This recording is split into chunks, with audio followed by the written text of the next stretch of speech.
حضرت جابر جب گھر جانے لگے تو آقا کریم نے فرمایا جابر تب تک کھانا شروع نہ کرنا جب تک میں نہ آ جاؤں۔ میری ماں بہنوں گھر کے جا کر آپ نے بکری کا بچہ ذبح کیا، بیوی نے سالن بنایا، آٹا گوندا گیا، روٹیاں بنائی گئی، آقا کریم تشریف لے کر آئے۔ دوسری طرف اب عجیب واقعہ رونما ہوا کہ حضرت جابر کے دونوں بیٹے جن کی عمر تقریباً 7 یا 8 سال کے درمیان ہے، دونوں بھائی چھری لے کر کھیلنے لگے۔ یعنی باپ کو جو عمل کرتے دیکھا بکری کے بچے کو ذبح کرتے ہوئے، اب دونوں بھائیوں نے وہ کھیل کھیلنا شروع کر دیا۔ وہ خونی کھیل کیسے کھیلتے ہیں کہ بڑے بھائی نے چھوٹے بھائی کو زمین پر لٹایا اور چھری چلا دی، چھری کی دھار تیز تھی اور چھوٹے بھائی کا گلا کٹ گیا۔ کہتے ہیں جب اس کی چیخ نکلی، ماں دوڑ کر آئی، یہ دردناک منظر دیکھا، ماں کے پیروں کے نیچے سے زمین نکل گئے، منہ سے چیخ نکلی، لیکن منہ پر ہاتھ رکھ کر اللہ کے نبی کا فرمان یاد کرنے لگی کہ اللہ قرآن میں فرماتا ہے ان اللہ مع الصابرین، اللہ صبر کرنے والوں کے ساتھ ہے، اور جس کے ساتھ اللہ ہے اس کو تو کسی اور مدد کی ضرورت ہی نہیں۔ اب خاموش ہو رہے ہیں دونوں بچوں کو۔ جب یہ منظر کرتے دیکھا نا، اب دوسرا جو بھائی تھا نا جس نے چھری چلائی وہ ڈر گیا کہ ماں مجھے مارے گی۔ وہ خوف زدہ ہو کر جب بھاگا تو مختلف علماء کرام نے مختلف طریقے سے لکھا ہے۔ کسی نے کہا مکان کی چھت پر چڑھ گیا، کسی نے کہا کہ وہ باہر نکلا جنگل میں دوڑ گیا، پہاڑی پر چڑھا اور وہاں سے پاؤں اس کا سرکنے کی وجہ سے وہ بھی منہ کے بل زمین پر گرتا ہوا آیا اور وہ بھی بچہ مر گیا۔ ماں نے دونوں بچوں کی لاشیں کمرے میں رکھی، ان پر کپڑا ڈالا، صبر کے آنسو بہائے اور اللہ کے محبوب کے لیے کھانا بنانے لگا۔ جب کھانا پک کر تیار ہوا، شام کا وقت ہے، اللہ کے محبوب اپنے یاروں کو لے کر حضرت جابر کے گھر آئے۔ جس وقت کہتے ہیں دسترخوان لگا، میرے آقا کریم نے جو سالن بنایا گیا اس میں اپنا لواب دہن شامل فرمایا۔ فرمایا جابر اب یہ 300 صحابہ کیا اگر تو پورے مدینے کو بھی بلا لے یہ کھانا ختم نہیں ہوگا۔ بولو سبحان اللہ۔ اس کھانے میں اللہ اتنی برکت عطا فرمائے گا کہ یہ کھانا اب ختم نہیں ہو سکتا۔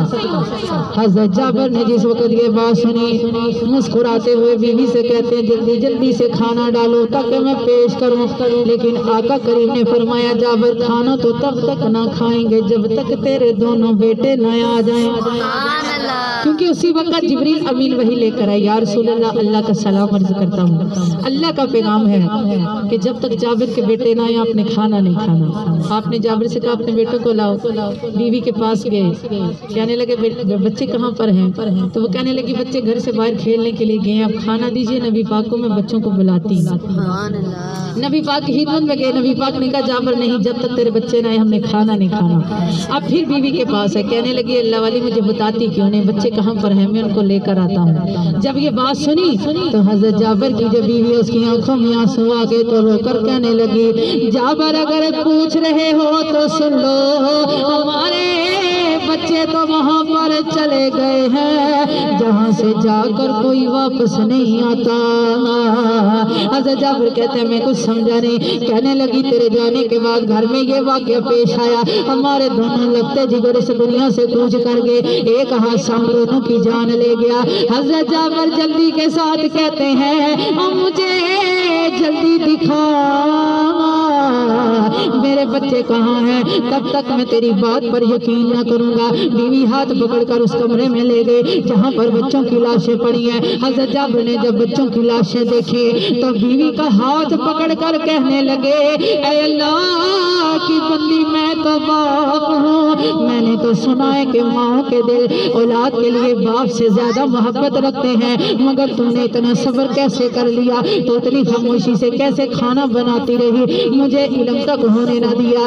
جب بیوی نے سنا تو کہنے لگی جابر یہ تو کوئی حیرت کی بات نہیں، ذرا سوچو تو صحیح، آج کتنے دنوں کے بعد آقا کریم کی دعوت ہمارے گھر تھی، 2 یا 3 دن سے آپ فاقے سے ہیں، میں نے سوچا اگر میں رو پڑی، اگر میں نے اپنے غم کا اظہار کر دیا تو اللہ کے نبی آج بھی کھانا نہیں کھائیں گے، تو اس لیے میں نے صبر کر لیا۔ تو اب وہاں پر شاعر کیا کہتا ہے کہ بے شک پتر ٹھنڈ اکھیاں دی گھر وچ کرنین جلا، پر نہ تو پیارا مینوں، پر نہ تو پیارا مینوں میرا کالی کملی والا۔ حضرت جابر اپنی بیوی کو لے کے سرکار مدینہ کی خدمت میں حاضر ہوئے، تمام روادات سنائی۔ آقا کریم کہتے ہیں اپنے بیٹوں کو لے کر آؤ، ان کی لاشیں زمین پر رکھ کر کپڑا ڈال دو۔ کپڑا ڈالا گیا، آقا کریم نے اپنے ید اللہ والے ہاتھ اٹھائے اور اللہ کی بارگاہ میں دعا کیا، مولا اپنے رحمان و رحیم ہونے کا صدقہ اے پروردگار عالم جابر کے دونوں بیٹوں کو زندگی عطا فرما۔ نبی پاک علیہ الصلوۃ والسلام کی دعا بھی مکمل نہ ہوئی تھی کہ جابر کے دونوں بیٹے اٹھ کر بیٹھ گئے، بولو سبحان اللہ۔